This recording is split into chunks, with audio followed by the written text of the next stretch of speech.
Hello guys, అందరికీ నమస్కారం. బంగ్లాదేశ్లో జరుగుతున్న పరిస్థితుల గురించి ఈరోజు మన టాపిక్. అసలుకి మన పొరుగు దేశమైన బంగ్లాదేశ్ ఎందుకు ఇలాంటి స్థితిలో ఉందనేది దాని గురించి తెలుసుకుందాం.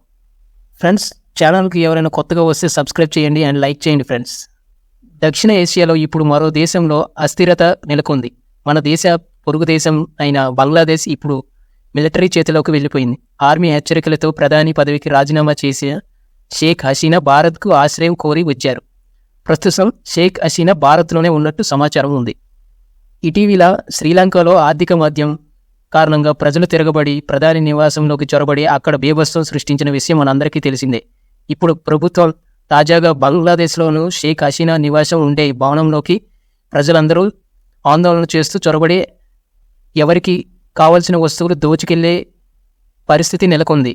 వాళ్ళ సైన్యం ఎంత ప్రయత్నించినా ఫలితం లేకుండా పోయింది. చివరకు బంగ్లాదేశ్లో సైనికుల పాలన విధించారు. అయితే అసలు బంగ్లాదేశ్లోని దేనికోసం ఆందోళన జరుగుతున్నాయి?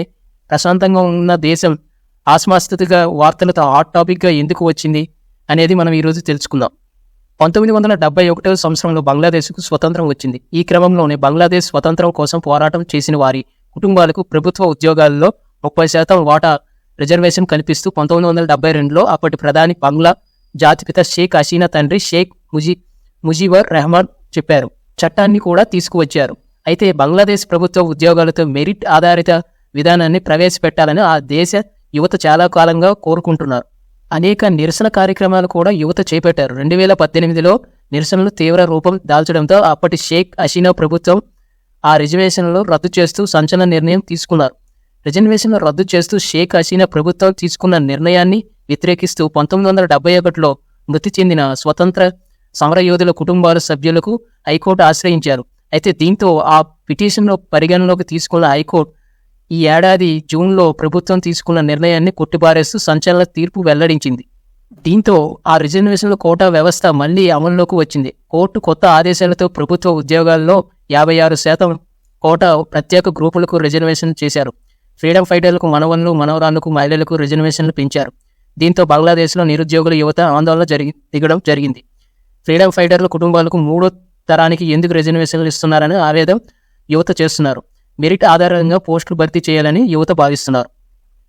రిజర్వేషన్ విధానాన్ని హైకోర్టు సమర్థించడంతో విశ్వవిద్యాలయాల్లో విద్యార్థులంతా ఆందోళన బాట చేపట్టారు. నిరసనలు హింసాత్మకంగా మారడంతో హైకోర్టు తీర్పుపై స్టే విధిస్తూ బంగ్లాదేశ్ సుప్రీంకోర్టు ఆదేశాలు జారీ చేసింది. ప్రభుత్వ ఉద్యోగాల్లో 93% మెరిట్ ఆధారంగా నియమించాలని, మిగిలిన 7% మాత్రమే స్వతంత్ర అమరయోధులైన కుటుంబాలకు ఇవ్వాలని ఆదేశించడం జరిగింది. అయితే రిజర్వేషన్లపై సుప్రీంకోర్టు ఇచ్చిన తీర్పుపైన నిరసనకారులు సంతృప్తి చెందలేదు. పూర్తిగా రిజర్వేషన్లు రద్దు చేయాలని ఆందోళనకారులు డిమాండ్ చేస్తూ షేక్ హసీనా ప్రాధాన్యత వహిస్తున్న అవామీ లీగ్ పార్టీతో సంబంధాలు ఉన్న వ్యక్తులు మాత్రమే ఈ రిజర్వేషన్లతో ప్రయోజనాలు పొందుతున్నారని యువత భావిస్తున్నారు. అయితే నిరసనలు చేపడుతున్న విద్యార్థి నేతలు దేశవ్యాప్తంగా సహాయ నిరాకార ఉద్యమానికి పిలుపునిచ్చారు. ప్రభుత్వానికి పన్నులు కట్టబోమని, బిల్లులు కూడా చెల్లించబోమని తీవ్ర హెచ్చరికలు జారీ చేశారు. ఈ క్రమంలో షేక్ హసీనా ప్రభుత్వంపై ఆందోళనకారులు చాలా అసంతృప్తిగా రోడ్ల మీదకు వస్తున్నారు. విద్యార్థులు, నిరుద్యోగులు, విద్యార్థి సంఘాలు, ప్రభుత్వ అనుకూల వర్గాలు, వ్యతిరేక వర్గాలకు విడిపోయిన ఘర్షణలకు దిగుతున్నారు. కర్ఫ్యూ విధించినప్పటికీ లెక్క చేయకుండా ఈ రోజు వేల మంది నిరసనకారులు ఢాకా వీధుల్లో కవాతు చేస్తూ ప్రధాని నివాసాన్ని ముట్టడించారు.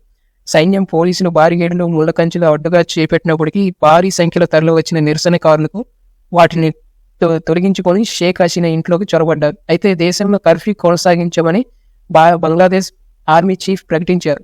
పరిస్థితులు అదుపులోకి వచ్చినంత వరకు కర్ఫ్యూ కొనసాగుతుందని, ప్రజలు శాంతియుతంగా ఉండాలని, తిరిగి సాధారణ పరిస్థితులకు వచ్చేంత వరకు కర్ఫ్యూ విధించవలసిన అవసరం ఉందని చెప్పారు. దీంట్లో మొత్తం మీద 300 మంది మృతి చెందినట్టు తెలుస్తుంది. మరోవైపు భారత్ బంగ్లాదేశ్ సరిహద్దులు కూడా ఉద్రిక్తతలు నెలకొన్నాయి కాబట్టి ప్రభుత్వం అక్కడ కూడా అన్ని చర్యలు చేపట్టుకుంది.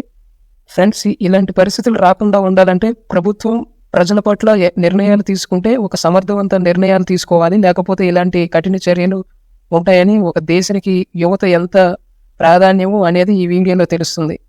ఫ్రెండ్స్, ఎవరైనా ఈ ఛానల్లోకి వచ్చి కొత్తగా వీడియో చూస్తున్నారంటే సబ్స్క్రైబ్ చేయండి అండ్ లైక్ చేయండి అండ్ సపోర్ట్ చేయండి. కొత్తగా ఛానల్ పెట్టాం, ఆల్రెడీ 100 సబ్స్క్రైబర్ రీచ్ అయ్యాం అండ్ సపోర్ట్ చేయండి ఫ్రెండ్స్.